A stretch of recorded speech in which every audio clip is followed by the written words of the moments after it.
दोस्तों, अगर आपने भी डीएवी सीबीटी एग्जाम के लिए अप्लाई किया है तो for post TGT social science किस तरीके के क्वेश्चन पूछे जाते हैं, चलिए वो देखते हैं। तो भाई इस तरीके के क्वेश्चंस पूछे जाते हैं, जैसे आप यहाँ पे देखोगे, who was the founder of Maurya empire. Maurya empire के फाउंडर कौन थे? अशोका, चंद्रगुप्त मौर्य, बिंदुसारा या हर्षवर्धन। इसके अलावा क्वेश्चन कुछ इस तरीके से भी आते हैं हिस्ट्री से। The battle of Plassey was fought in which year, भाई कौन से ईयर में फॉट हुई थी। देन रिवॉल्ट 1857 जो है वो कहाँ से शुरू हुई थी? तो it started from Meerut, right.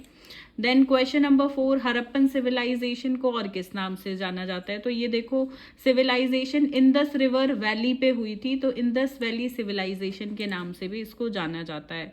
Question number 5, constitution of India भाई फोर्स में कब आया था? बना कब था ये नहीं, फोर्स में कब से आया हुआ था, लागू कब हुआ था?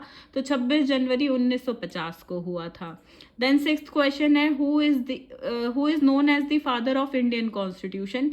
जिन्होंने बनाया भाई इंडियन कॉन्स्टिट्यूशन वही जिन्होंने लिखा doctor BR Ambedkar ji. Tropic of cancer किस किस स्टेट से भाई पास होती है? How many states? तो टोटल 8 स्टेट्स हैं, जिसमें राजस्थान, मध्य प्रदेश हो गया, मिजोरम हो गया, उड़ीसा हो गया, ऐसे करके टोटल 8 स्टेट्स, ठीक है। Then question number 8, which river is known as sorrow of Bihar. तो इसको ये रिवर है Kosi river. Then question number 9, lowest layer of atmosphere, तो वो होती है भाई troposphere. Then question 10, which of the planet is known as red planet. तो मार्स को बोला जाता है। भाई किसने लिखी थी डिस्कवरी ऑफ इंडिया? तो ये जवाहरलाल नेहरू ने लिखी थी। तो इस तरीके के क्वेश्चंस जो हैं वो पूछे जाते हैं आपके डीएवी के टीजीटी सोशल साइंस के एग्जाम में। अब एक क्वेश्चन लास्ट में आप सभी के लिए, बताओ विंग्स ऑफ फायर जो बुक है वो किसने लिखी थी?